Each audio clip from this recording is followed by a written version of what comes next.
Caesar's civil war was very different from any other civil conflict in history, as he not only fought his internal enemies, but had to take on various foreign powers in order to maintain Roman power. While Caesar was stuck in Egypt, another old enemy of Rome, Pontus, attempted to use the civil war to strike back. Ruled by the son of Mithridates VI, Pharnaces II, the Hellenistic kingdom forced Caesar to divert his armies yet again, leading to the famous battles of Nicopolis and Zela. It is our honor to announce that this episode is sponsored by Total War Rome Remastered and Creative Assembly. Rome Total War is deservedly one of the most loved entries in the franchise, so the fact it's being remade is a dream come true for us and all fans of the series. Relive the legacy that defined the award-winning strategy game series, now with a suite of visual and gameplay improvements that bring the award-winning strategy classic up to modern standards. Experience a comprehensive remaster which maintains the original Total War formula that has captivated strategy gamers for over 2 decades. Build your empire, command ferocious battles, and conquer the ancient world like never before. The remaster improves and modernizes every aspect of the original. Play in full 4K with support for ultra-high definition resolution and overhauled graphics. 16 previously unplayable factions have been added on top of the original 22. Players can exercise more control than ever with new features such as a tactical map during battles, plus heat maps and icon overlays in campaign mode. The diplomacy system has been overhauled, and wider camera zoom levels and camera rotation on the campaign map are now available. Total War Rome Remastered includes the Barbarian Invasion and Alexander expansions in glorious new detail, and players will also gain access to the original Rome Total War collection on Windows. Support our channel and pre-order the definitive version of one of the best strategy games ever by clicking the link in the description. At the end of 48 BC, while Caesar was besieged in Alexandria, the fruits of his victory at Pharsalia seemed to be crumbling. Rome, governed by Antony, was in chaos. The Pompeian faction in North Africa was rebuilding a large army, and there had been rebellions and pro-Pompeian insurrections in Spain and Illyria. Caesar had continuously been recruiting to try and contain the situation, reinstituting legions 1, 2, 3 and 4, some of which were made primarily of ex-Pompeian soldiers. But the problems persisted. One of the most pressing of these problems was in Asia Minor. Son of the infamous enemy of Rome, Mithridates VI, the king of Bosphorus, Pharnaces II, was eager to return Pontus under his control, and he had seized upon the opportunity presented by the civil war and attacked a number of Rome's allies in the area. Caesar's victory could not be so quickly tarnished by a foreign king. Pharnaces had to be dealt with. With Caesar trapped in Alexandria, the responsibility fell to his longtime ally, Gnaeus Domitius Calvinus. Domitius had distinguished himself in Caesar's Greek campaign, keeping Scipio's army pinned and commanding Caesar's center at Pharsalia. In recognition of this service, he had been appointed governor of the Roman province of Asia. Soon after his appointment, Pharnaces had gone on the warpath, invading Lesser Armenia and Cappadocia, lands that belonged to the allied Roman kings Deiotarus and Ariobarzanes, respectively. Both had previously supported Pompey in the war against Mithridates and the Civil War, but had been allowed to maintain their positions so long as they paid tribute to Caesar and the Republic. In late 48 BC, Deiotarus came to Domitius requesting Rome's assistance, arguing that he would not be able to pay his tribute if Pharnaces was victorious. Domitius immediately sent a delegation to the king of Bosphorus, demanding that he stop his attack and withdraw. To reinforce this demand, Domitius also began raising an army. He had originally been assigned 3 legions by Caesar, the 35th, 36th and 37th, formed from some of Pompey's men after Pharsalia, but 2 of these legions had already been dispatched to reinforce Caesar, leaving just the 36th in Asia. To increase his numbers, Domitius hastily levied a legion from Pontus. Deiotarus, who had adopted the Roman military style training his men in the legionary tradition, supplied 2 more legions of his own, plus 100 cavalry, with Ariobarzanes contributing a further 10,000 infantry and 100 cavalry. In total, Domitius's army numbered around 30,000 infantry and 1,000 cavalry. All now marched to Pontus to put pressure on Pharnaces. Pharnaces soon replied to Domitius's message, stating that he had withdrawn from Cappadocia but had taken Lesser Armenia for himself, claiming it as his right through his father's conquests, offering to wait until Caesar arrived to mediate the matter. In reality, Pharnaces had only abandoned Cappadocia because it was too distant from his homeland to be practically defended, while Lesser Armenia was next to his own kingdom. Pharnaces had heard that Domitius had sent 2 of his 3 legions to Caesar, and was confident that the Roman general would not have the quality or quantity of army needed to stop him. Pharnaces' confidence was well-founded. His army was well-trained and experienced, being veterans of over 20 battles. Furthermore, though the exact size of his army is unknown, modern estimates put it at around 20,000, and he certainly had a huge cavalry advantage over Domitius. Domitius saw this offer for what it really was, a facade. He mustered his army and marched to Lesser Armenia, keeping to high ground to prevent any potential ambushes. As he marched, Pharnaces sent a number of delegations, hoping to bribe Domitius with offers of money and treasure. Domitius was resilient, however, replying to Pharnaces that by attacking Rome's allies, he had insulted the Republic and would now pay the consequences. Domitius pushed his army hard, ordering a number of long marches, soon arriving in Lesser Armenia. He encamped 7 miles from the city of Nicopolis, where Pharnaces had gathered his army. The city was located on a plain, but was encircled on 2 sides by mountains.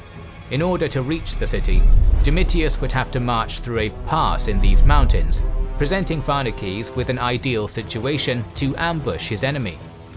Choosing his best infantry and almost all his cavalry, he had them lie in wait in the pass.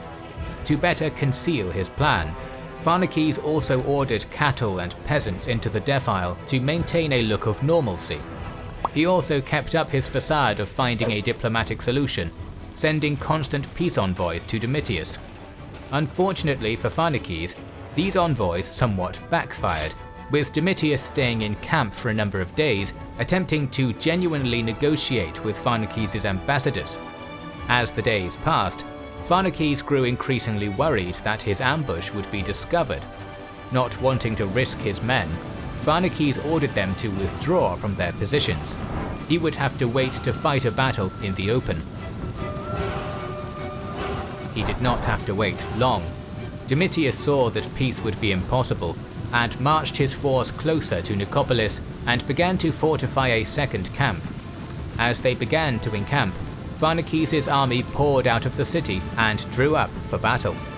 Pharnaces knew that his cavalry was his greatest advantage, and that they would be wasted in the city, but the plains in front of the city would be ideal terrain for them.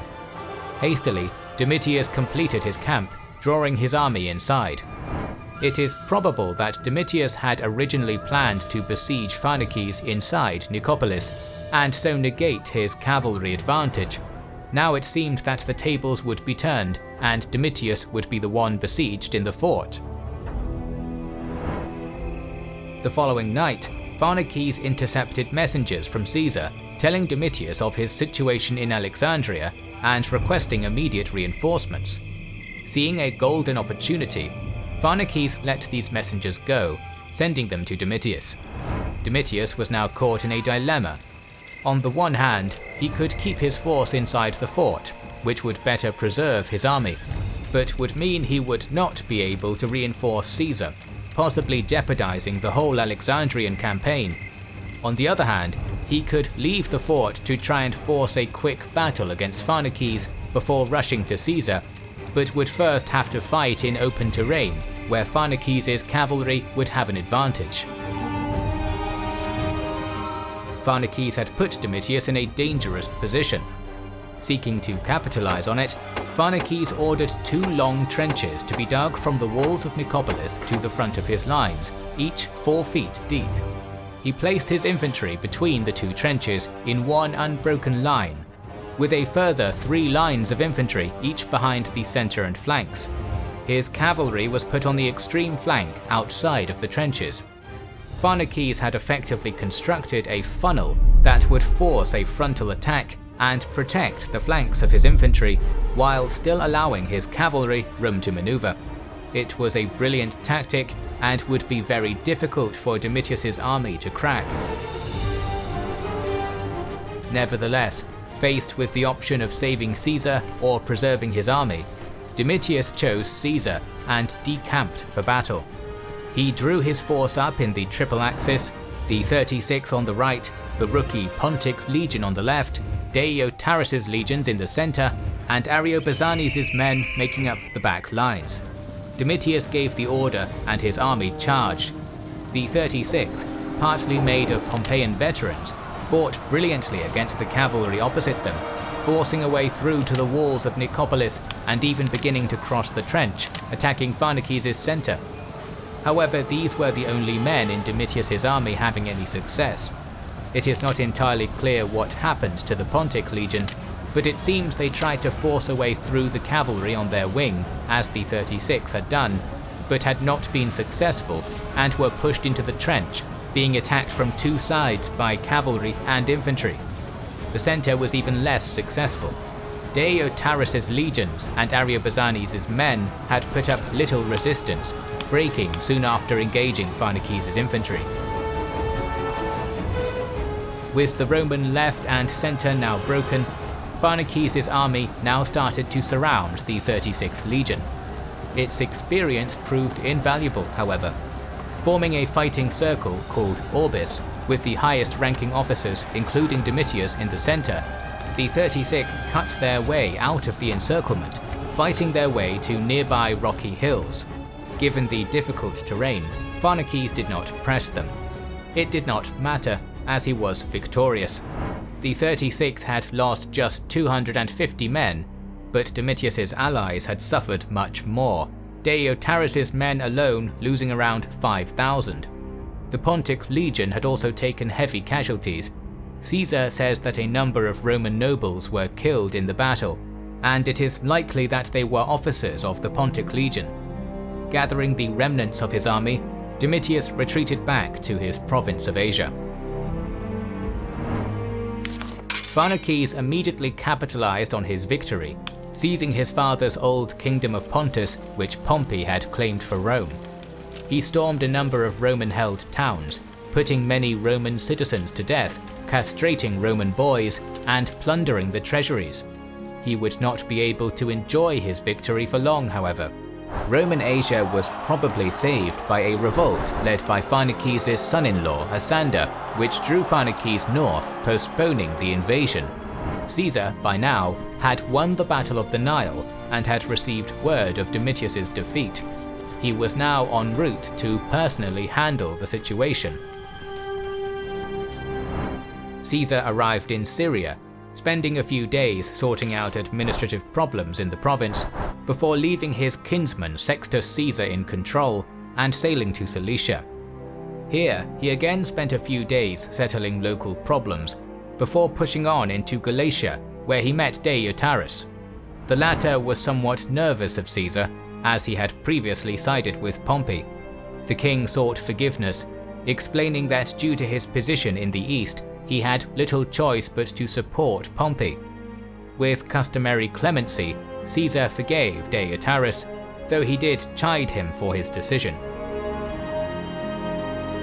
Caesar mustered the remnants of Domitius's army in Pontus at the end of July 47 BC, and prepared to march. The 6th Legion, that he had brought with him from Alexandria, had taken many casualties over the years, and more still had been taken seasick after sailing from Syria to Cilicia, reducing their numbers to less than 1,000. The rest of the army was formed by one of the remaining legions of Deiotarus, the remnants of the Pontic Legion, and the 36th. In total, Caesar's army may have numbered somewhere around 15,000, with the 6th and some of the 36th the only ones who could be considered veterans. With Pharnaces' army being larger and more experienced, this would seem likely to be a long and difficult campaign for Caesar. Caesar's arrival forced the Bosporan king to stop his movement to the north. Pharnaces was well aware that Caesar was badly needed elsewhere, namely in Rome itself. Aiming to exploit this, Pharnaces attempted to stall Caesar, as he had done with Domitius, hoping that Caesar would be forced to return to Rome soon to deal with the turmoil there. Numerous peace delegations were sent to Caesar, highlighting the fact that Pharnaces had not provided auxiliaries to Pompey and that Pharnaces wanted a peaceful resolution. In response, Caesar said that he would be willing to forgive Pharnaces, but in exchange demanded his full surrender and the return of all taken lands and money. Still wanting to buy as much time as possible, Pharnaces initially agreed to these demands, but deliberately delayed, pushing back the date he planned to withdraw his troops. Caesar quickly saw through this charade. Never one for wasting time, he decided to follow his tried and tested method, to find and engage his enemy as quickly as possible. Pharnaces had made camp near the town of Zela, on the site of a famous victory won by his father against the Romans. His camp was in a strong defensive position on high ground, with a track linking his camp to the town to maintain his supply line, and a valley protecting his flank. Caesar initially camped 5 miles from this location, but upon his scouts reporting Pharnaces' position, he determined to seize the high ground opposite Pharnaces on the other side of the valley. Supplies needed to build ramparts were collected in the first camp, and then orders were given for the legions to march quickly, without baggage, seizing the new location before Pharnaces had a chance to react. The supplies were then brought up from the first camp, and the legions began work on constructing ramparts along the high ground. Suddenly, Pharnaces drew his army out of camp. Given the terrain between the two camps, Caesar, in his account, is somewhat baffled by this. Nevertheless, he drew up one line of infantry in front of the workers to protect them, confident that Pharnaces would not risk an attack. However, Pharnaces suddenly began marching his men down the side of the valley in battle formation. Again, Caesar in his account is amazed at this strategy. He suggests that Pharnaces may have been influenced by advantageous omens, or that he may have been overly confident given his recent victory over Domitius and the size and experience of his army. When Pharnaces' men began to climb up the valley to Caesar's position, Caesar apparently could not help but laugh at the absurdity of the tactic. Nonetheless, Pharnaces' plan had somewhat worked. Caesar was so astounded that he had not yet recalled the majority of his army from their construction of the defences. Pharnaces' men fell upon the thin defensive line Caesar had placed in front, while Caesar hastily ordered the rest of his army to join the defensive line. As his men rushed forwards, some of Pharnaces' scythed chariots broke through the thin line, initially wreaking havoc among Caesar's men scrambling to get into position. As more of Caesar's men moved forward, however, these chariots found themselves under intense missile fire and were forced to retreat, Caesar's men finally forming a complete battle line, with the 6th on the right, the 36th on the left, and the Pontic and Deiotaryan legion in the centre. Despite the legions having a huge terrain advantage, the fighting against Pharnaces' veterans was bitter, with brutal hand-to-hand fighting across the entire line. Eventually, the 6th, with the height advantage, began forcing their opponents back. Pharnaces' line began to buckle, and soon the centre and left were also being forced down the slope. As Pharnaces' men attempted to retreat, many lost their footing, only to be crushed by their comrades with the legions bearing down upon them. Soon, Pharnaces' entire army broke, throwing aside their weapons to try and more easily climb back up the valley to their camp. Caesar ordered his men to pursue, pushing up the hill and storming the camp, killing the few men Pharnaces had left to guard it. Almost all of Pharnaces' army had been killed or captured, though the king himself had managed to escape. Caesar had only taken light casualties. The campaign initially seemed that it could take months and numerous battles to complete.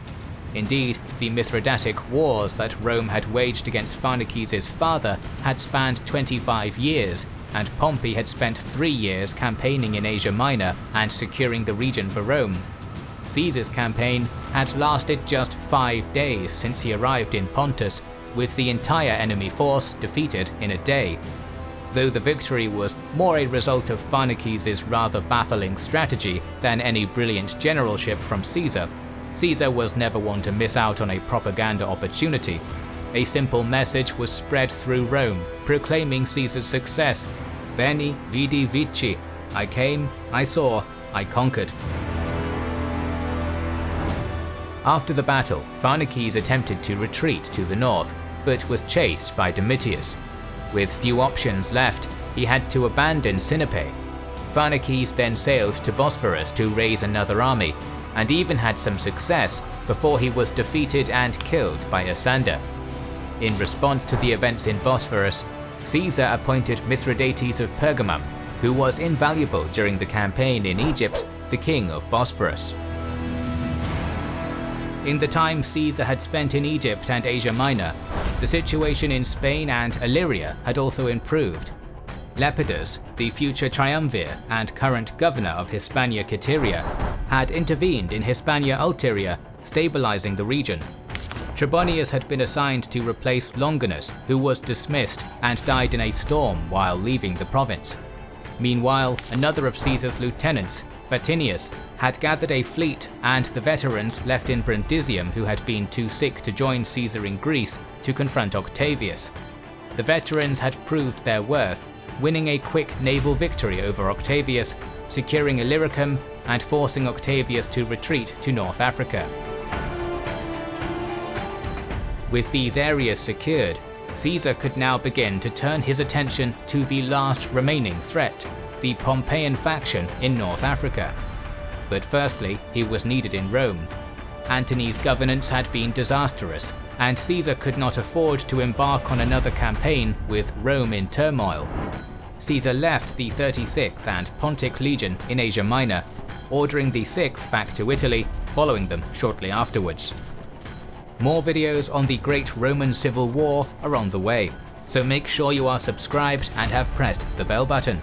Please consider liking, commenting and sharing, it helps immensely. Our videos would be impossible without our kind patrons and YouTube channel members, whose ranks you can join via the links in the description to know our schedule, get early access to our videos, access our Discord and much more. This is the Kings and Generals channel, and we will catch you on the next one.